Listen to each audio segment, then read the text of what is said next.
So if you go back to 1835, there was this British politician named Lord Macaulay. Right, a major figure in the colonial administration. Yeah, and he decided that the best way to maintain control over India wasn't just to rely on, guns or taxation or military might.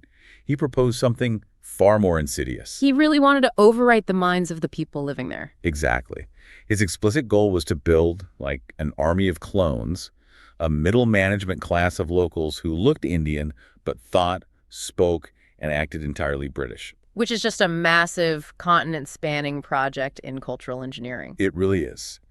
But his plan accidentally created the exact cultural weapon that would ultimately help dismantle the entire British Empire. It's honestly one of the most fascinating backfires in human history. And it's not just a history lesson either. Right, because these exact same cultural mechanisms are operating right now, today. Yeah. The way you interact with your social media feed or how politicians argue about borders. Exactly, and even how you construct your own identity. So, welcome to the Deep Dive.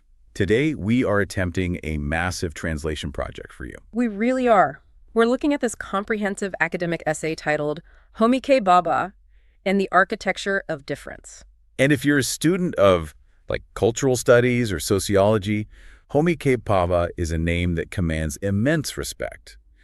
But let's be honest, his work is notoriously dense. Oh, absolutely. It is heavy, it's complex, and it is full of intimidating jargon. Yeah, it's foundational to post-colonial studies, but it can feel totally inaccessible if you don't have, a PhD in literature. The language is highly specialized, but the underlying concepts are just too important to keep locked inside a university seminar room. Right, because they explain the fundamental blueprint of how culture actually works when completely different worlds are forced to interact. So that is our mission for this deep dive. We are going to act as your translator today. We'll take Bhabha's high-level academic concepts, things like mimicry, the third space, hybridity, and we're going to break them down. We'll look at how these theories were born out of historical colonial encounters, unpack how modern nations tell their stories, and apply these ideas to the digital world. And finally, we will definitely dive into the very valid critiques of his work, too. Right, because to understand how modern identities mix in the present day, we kind of have to start at the genesis of Bhabha's theory. So we have to look closely at the colonial encounter when totally different cultures were forcefully crashed into each other. Yeah.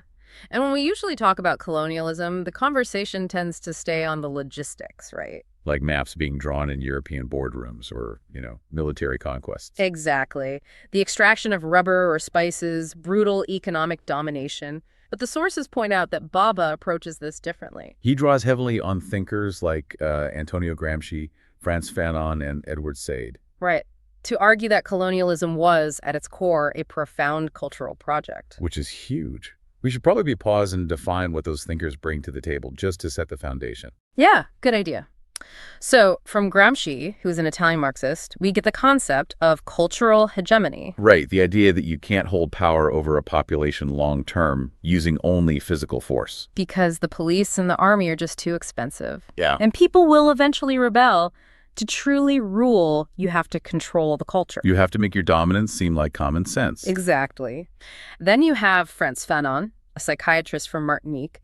He analyzed the devastating psychological violence of colonialism. How colonized are literally taught to hate themselves. Yeah, it's dark. And finally, Edward Said. He wrote Orientalism, showing how the West actually invented this fictional, exotic, backward version of the East. Just to philosophically justify ruling over it. Precisely. So Bhabha is taking all of that and pointing out that colonizers weren't just stealing resources, they were trying to manufacture a specific kind of human being. They wanted a local population that would recognize themselves in the values and the language of the people conquering them. And Bhabha calls this colonial discourse.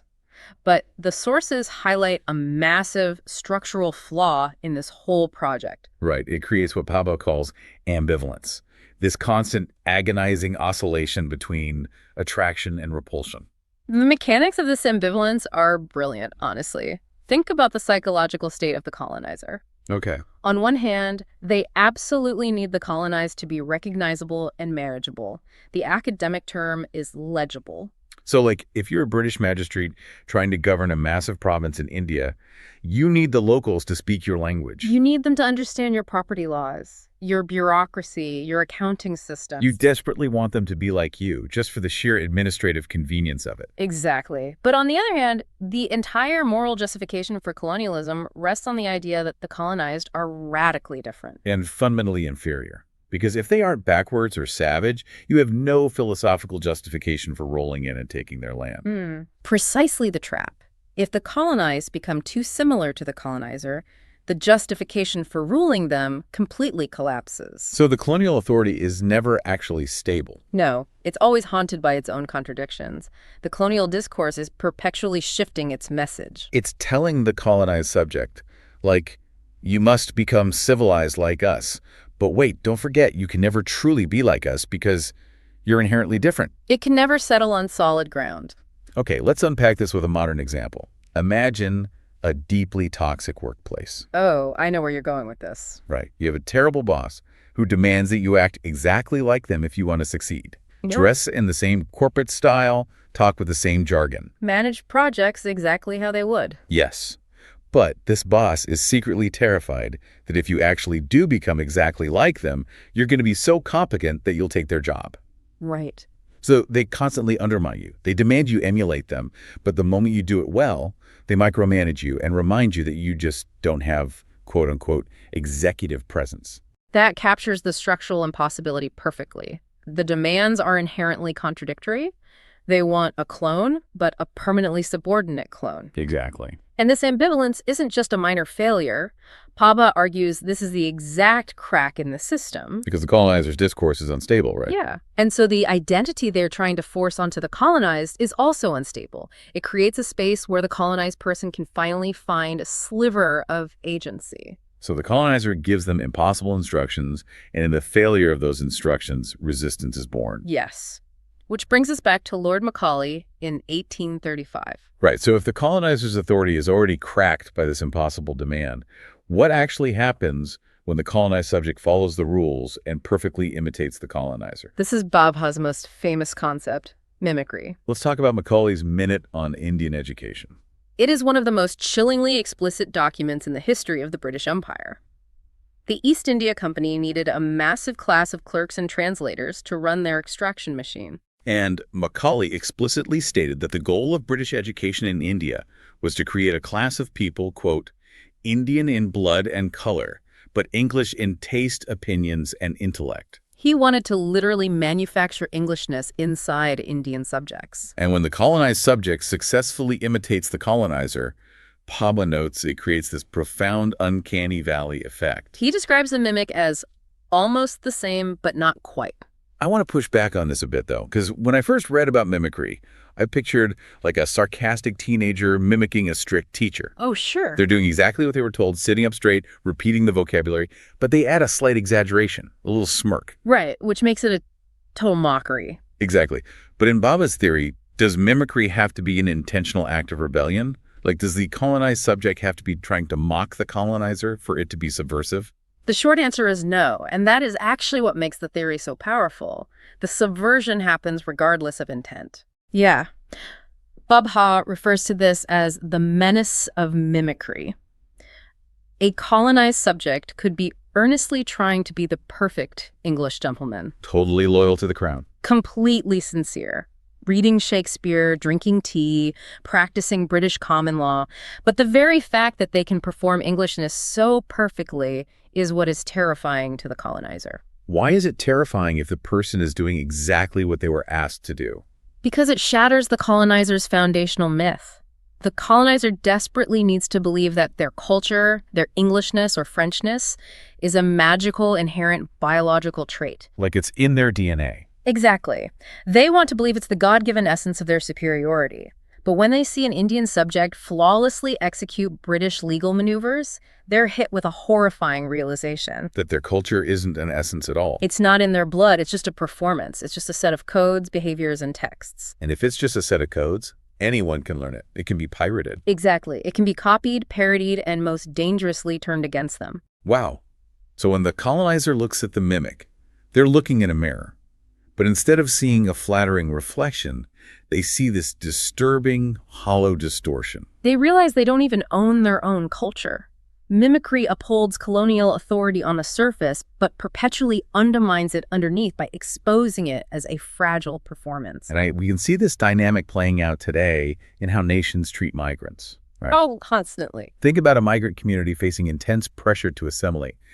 The receiving society demands that they learn the language, adopt the customs, just seamlessly blend in. But even when they do, the receiving society often won't fully accept them. They're told they are almost the same, but not quite. But that partial approximation proves that identity is an ongoing practice, not a locked vault. Exactly. It shows that being American or British isn't a static possession of the native-born population. It's constantly being negotiated by the people who move there. So, if mimicry proves that no culture is pure or natural, that leads us directly to the messy reality of what happens when cultures actually collide. They don't just sit next to each other in separate, hermetically sealed boxes. No, they crash into each other and form something entirely new. Which brings us to Bhabha's concept of hybridity and the famous third space. We definitely need to tread carefully with the word hybridity, though, because Bhabha is deliberately pulling this term out of a very dark, racist history. Right, because in 19th century colonial pseudoscience, hybridity was used to describe the offspring of different races, with terrible biological connotations. The idea that hybrids were degenerate or unnatural, Bhabha strips away that biological racism and reclaims the term for cultural theory. I often hear hybridity explained using food metaphors, like a fusion food truck serving Korean BBQ tacos. Yeah, that's a common one. But reading the source material, that feels way too simple. A taco is just culture A plus culture B sitting on the same plate. It doesn't capture the friction Bhabha is talking about. Food metaphors usually fall flat here because they imply a smooth, peaceful blending. For Bhabha, hybridity is a site of intense disruption. Okay, so what's a better analogy? A linguistic one, like the formation of a Creole language. Oh, that makes sense. When enslaved people from various African nations were forced onto plantations by European colonizers, they didn't just mix their languages with French or English in a pleasant fusion. No, out of brutal necessity, they took the vocabulary of the oppressor and forced it into completely new grammatical structures. Exactly, creating entirely new languages. It is a violent, creative rupture that produces something the colonizer can no longer fully understand or control. To explain how this rupture happens, Bhabha introduces the third space of enunciation. And we kind of have to borrow a concept from linguistics here. Right, we have to differentiate between the statement and the enunciation. So the statement is the actual text or the words being said. And the enunciation is the act of saying it. The context, the environment, the person speaking, the audience listening. The source material provides a brilliant historical example of this. The introduction of the English Bible in colonial India. Yes. The British missionaries arrive and hand out the Bible. To the colonial authority, this book is the pure, authoritative Word of God, the ultimate vehicle of Western civilization. That is the statement. Exactly. But the book doesn't stay in the hands of the missionaries. The Indian converts take it, and they don't read it in a vacuum. They interpret the stories through their existing Hindu cosmological frameworks. They circulate it through their own community networks away from the British priests. That entire process, the context, the delivery, the new audience, is the enunciation. And through that enunciation, the Bible is irreversibly transformed. It's no longer purely the colonizer's text. It has entered the third space. Meaning it's neither the dominant culture of the British nor the original culture of the Indian subjects. It's a completely new generative arena. The meaning of the Bible in that specific context is entirely new. It's been translated culturally, and it can never go back to meaning exactly what the British intended. Let me try an analogy to make this click for a student listening right now. Go for it. Imagine I take a classic, traditional country music song, something deeply rooted in conservative, rural American culture. Okay, sure. The lyrics are about tractors, small towns, traditional values. That's the statement. But then I take that exact song and I perform it as a screaming punk rock anthem at a massive political protest in downtown Manhattan. Oh, I love that. The statement remains exactly the same, but the enunciation has completely shifted. Right. The lyrics haven't changed, but the distorted guitars, the screaming delivery, the audience of protesters, it completely changes the meaning of the song. It might even turn the song into a fierce, ironic critique of the original culture it came from. Exactly. By changing the enunciation, I've created a third space. That is hybridity in action. The punk rock country song doesn't belong purely to the country tradition anymore, but it's also not a standard punk song. It's born out of the friction between the two. And when we take this abstract theory and apply it to immigration today, the third space completely destroys the false choice that immigrants are constantly given. You mean the demand to either assimilate or segregate? Yes, the dominant narrative gives migrants two options. Option A, assimilate. Lose your culture entirely, erase your accent, dissolve into the host country. And option B is retention. You keep your culture, but it remains frozen in amber, isolated in a segregated neighborhood. But Bhabha's concept of the third space proves that both of those options are sociological impossibilities. You can't erase where you came from, but you also can't pretend that living in a new environment hasn't fundamentally changed you. So instead of assimilation or retention, you get what the cultural theorist Stuart Hall called a cut-and-mix aesthetic. A diaspora community in London, a refugee camp in Jordan, a multicultural office building in Toronto, these are all functioning third spaces. Meanings arrive from one context, crash into another, and are transformed. Like a family celebrating a traditional harvest festival in a new country. They aren't doing it exactly the same way their ancestors did, but they aren't just adopting the host country's holidays either. They're existing in the third space, actively creating a new cultural reality. Right.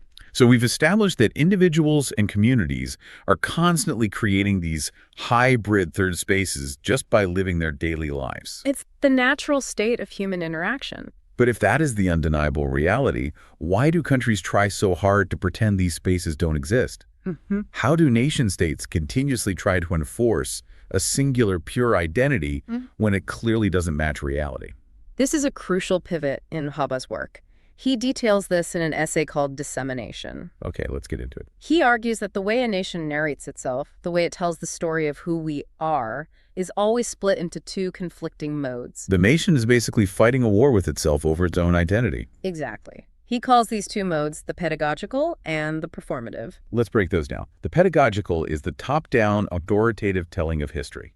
It comes from pedagogy, meaning teaching. This is the official narrative. The National Museum exhibits government-approved textbooks, grand statues. It's the narrative that says, in 1776 we did this, or our nation is built on these three unshakable, eternal values. And the pedagogical mode treats the people of the country as objects to be taught. You are simply a receptacle for the national history. It demands continuity. It insists the nation has a single, pure soul that has remained unchanged for centuries. But then, fighting against that textbook version is the performative. Right, the bottom-up, daily, iterative living out of the culture by the actual people. The street food evolving, the slang shifting on social media, the underground music scenes. The chaotic interactions on a crowded subway. In the performative mode, the people are not objects being taught. They are the subjects of their own self-construction. They're remaking what it means to live in that country in the present tense. And these two modes, the pedagogical textbook and the performative street, are always at war. The friction is intense, especially for minority populations. Right, because diasporas, indigenous groups, and migrants are almost always entirely excluded from the pedagogical textbook. The official historical narratives often pretend they don't exist or just relegate them to a tiny footnote. But simultaneously, those exact same marginalized groups are undeniably vital to the performative reality of the nation. They're driving the cultural trends, working essential jobs, creating the slang that teenagers use. They open the restaurants that define the culinary identity of the modern city. They are pedagogically excluded, but performatively essential. Exactly. If you're a first-generation student growing up today, navigating that split must be incredibly jarring. Your family's history isn't in the national textbook, but your culture is driving national trends on TikTok. Bhabha would say that you don't necessarily resolve that tension, you inhabit it. And that tension makes transnationalism politically powerful. Because transnational people with roots in multiple countries, expose the great lie of the nation-state. They expose the myth that the nation was ever completely unified or homogenous to begin with. The nation has always had diverse, chaotic, performative realities that the pedagogical history tried to pave over. The textbook is just a bedtime story the state tells itself to keep order. The street is the waking reality. That's a great way to put it. And capturing that massive tension is notoriously difficult for historians or politicians. Political speeches usually sound ridiculous trying to encompass it. But there is one medium that thrives on this exact ambiguity, and that is literature. Right, because Bhabha isn't just a political philosopher. He's fundamentally a literary critic. He relies heavily on analyzing authors who live in these margins. Salman Rushdie, Toni Morrison, Frantz Fanon, Jhumpa Lahiri. For Bhabha, postcolonial literature doesn't just describe hybridity to you. No, the very structure of the writing, the syntax, the narrative form, it actually performs hybridity. The sources specifically highlight his analysis of Salman Rushdie's novel, The Satanic Verses. When you read that book, it is not a straightforward linear narrative. It uses a dizzying collage of styles. It violently mixes the sacred with the profane high classical culture, with low street culture, formal British English with Indian slang. It absolutely refuses to give the reader one single comforting cultural framework to hold on to. And that refusal is the entire point. The book itself enacts the third space. To explain how this works between the reader and the book, Bhabha introduces the concept of the time lag. The time lag. This is the temporal gap between when a text is produced and when it is received by someone else. Right. When a cultural artifact travels across borders or decades, it doesn't arrive instantly and neutrally. So when a novel written by a British Indian author in the late 1980s is read by a university student in America in 2026, there's a massive time lag. A gap in time, space, and cultural context. And that time lag means the meaning is altered. The book cannot mean exactly what it meant at its origin. Because meaning is entirely context-dependent. Exactly. It forces you, the reader, into the third space. You cannot passively consume a post-colonial novel like an encyclopedia. The author isn't just downloading data into your brain. Because of the cultural gap, you have to actively negotiate the meaning based on your own current context. Bhabha argues this active negotiation is where the true meaning of the text is actually generated. It forces you to be an active participant in meaning-making. I find that incredibly empowering for the reader. It takes the pressure off finding the one correct interpretation that a strict English teacher might demand. The author's original intent isn't the final locked word. The meaning is actually completed by you, the reader, in your present moment. You are co-creating the culture just by reading it. You're participating in the ongoing negotiation of meaning. And while Bhabha developed these ideas looking at historical archives and novels, these exact same dynamics have accelerated in the modern world. They're currently playing out at light speed on our phones. Let's transition to how this theory applies to the digital age and global migration today. Does this theory hold up when the street is TikTok and the nation is a global internet? Absolutely. The internet has generated massive, unprecedented new third spaces. Just think about the sheer scale of transnational K-pop fan communities. You have millions of people across dozens of countries speaking different languages, all gathering in digital spaces. They're translating lyrics in real time, coordinating massive streaming campaigns, blending Korean cultural references with their own local slang. They're creating entirely new digital cultures. Or look at global solidarity networks on social media, where people cross borders digitally to support political movements halfway across the world. The third space is no longer just in a novel. It is literally in our pockets. The sheer scale of digital cultural negotiation is staggering. But we can't look at this as some sort of digital utopia, right? No, definitely not.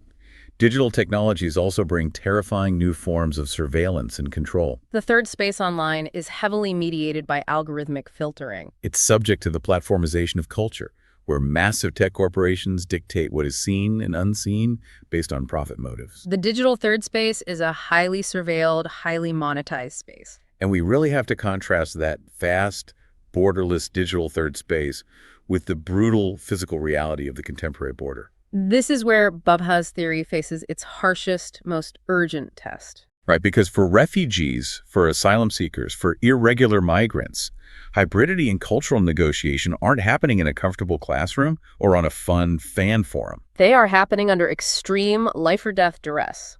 I want to spend some time here because the sources mention this and we need to understand how it works. How does cultural negotiation function when someone is locked in a detention facility? The people crossing physical borders today are absolutely inhabiting third spaces, but those spaces are violently policed by armed border regimes. Think about an asylum hearing. An asylum seeker is forced to translate their trauma, their identity, into a highly specific legal jargon that the host country's bureaucracy will accept. They have to perform a version of themselves that is legible to the border agent. They're caught in a massive power imbalance negotiating their identity while facing the threat of state-sponsored deportation. The cultural negotiation is happening, but it's a negotiation for survival. And simultaneously, in response to this migration, we are seeing the rise of new nationalisms around the world. Right. According to the sources, we're seeing populist movements that explicitly reject hybridity. They demand a return to cultural purity, closed borders, physical walls. And to be clear, the source material suggests this is driven by the exact same historical ambivalence we talked about at the beginning. As an impartial analysis of the cultural mechanics, not endorsing any political side here. Right, the structural parallels are undeniable. These new nationalisms are obsessed with the cultural other, often immigrants. And they exhibit that exact same oscillation between attraction and repulsion. On one hand, they are terrified by migrants, believing they are powerful enough to destroy the foundational national culture. But on the other hand, they are contemptuous of them, viewing them as inferior. They want the cheap economic labor of the migrant to run their agriculture and their kitchens, but they absolutely reject the cultural hybridity the migrant brings. Wait, I have to stop you here. I'm listening to this theory about subversive, performative disruption and cultural negotiation.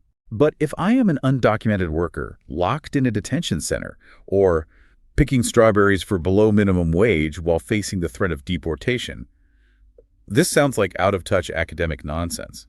That is extremely fair. Does Bhabha just ignore actual physical suffering? Do I care that I'm creating a third space if my wages are being stolen? That is the most important question you could ask, and it leads us directly into the massive critiques of Bhabha's work. Doesn't all this high-level academic talk completely gloss over the reality of stolen land and physical violence? Yes, and scholars like Ajay Samad, Benita Perry, Neil Lazarus, and Gayatri Spivak have raised exactly that point. Bhabha's intense focus on culture and performance obscures the brutal material and economic realities of oppression. Let's look at Ajay Samad's critique because it is particularly sharp. He argues that Bhabha seems to celebrate what he calls the cosmopolitan intellectual. Which is a massive class blind spot. The cosmopolitan intellectual is the academic or the wealthy professional who has the money, the multiple passports, and the social status to freely fly around the world. They can sip espresso in London, fly to a conference in New York, and enjoy their fluid hybrid identity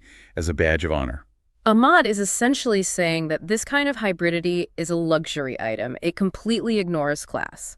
The wealthy academic's experience of crossing a border, flashing a gold-tier passport, is structurally different from a stateless refugee's experience crossing that exact same border in the back of a smuggler's truck. Furthermore, scholars like Gayatri Spivak and Sarah Suleri have raised major critiques regarding gender. They point out that Bhabha's theories often map onto an unmarked male subject. Meaning the theory implicitly assumes the default colonized person is a man. It entirely ignores what happens when you add misogyny and patriarchy to the mix of colonialism. You talk about the colonized subject negotiating power. You cannot ignore that a colonized woman faces an entirely different, compounded matrix of oppression. She is oppressed by the colonial state, but often also by patriarchal structures within her own community. The specific experiences of women are frequently invisible in Bhabha's broad framework. So, to go back to your previous question, does Bhabha's theory fail the worker in the field? Yeah, does it? Bhabha's writing operates brilliantly at the level of discourse. It provides the vocabulary for the cultural experience. But as a complete framework for liberation, it's insufficient on its own. It desperately needs to be paired with an understanding of material, economic, and structural inequality. The third space is not a VIP lounge open to everyone equally. Access to it is heavily restricted by race, class, gender, and legal status. A purely cultural analysis isn't enough to dismantle a border wall or raise a minimum wage. It gives us the tools to understand how identities are formed, but those tools must be wielded alongside an analysis of actual material power. Exactly. You need both to fully understand the modern world. Well, we have covered an enormous amount of ground today. Let's synthesize this journey for you, the listener. We started by looking at the historical ambivalence of colonizers, that impossible demand for the colonized to be the same, but different. We explored the subversive menace of mimicry, seeing how perfectly copying a culture exposes that culture as just a fragile performance. We moved into the creative, violent friction of the third space, where cultures don't just peacefully blend, but crash together to create entirely new realities. We saw how postcolonial authors challenged the clean, textbook version of the nation-state. How reading a book across a time lag forces you into an active negotiation of meaning. And finally, we grounded all of this high theory by acknowledging the harsh realities of class, algorithmic control, and modern border regimes. Which dictate who actually gets to enjoy the fruits of hybridity today. So why does all of this dense academic theory matter to you right now as you walk down the street or sit at your desk? It matters because Bhabha gives us the vocabulary to understand that culture is a verb, not a noun. It is never finished. Your identity is not a fixed category you just check on a census box. It is an active, ongoing negotiation. You are constantly translating yourself, and in doing so, you are creating culture anew every single day. And I want to leave you with a final thought to mull over the next time you open up a social media app. And you find yourself seamlessly scrolling past an American news clip into a K-pop dance trend, and then into a hyper-local meme. Ask yourself, are you just passively consuming a chaotic mix of content, or are you actively constructing your own digital third space? And perhaps more importantly, knowing what we know now about structural power. Who writes the algorithms that are quietly trying to colonize that space?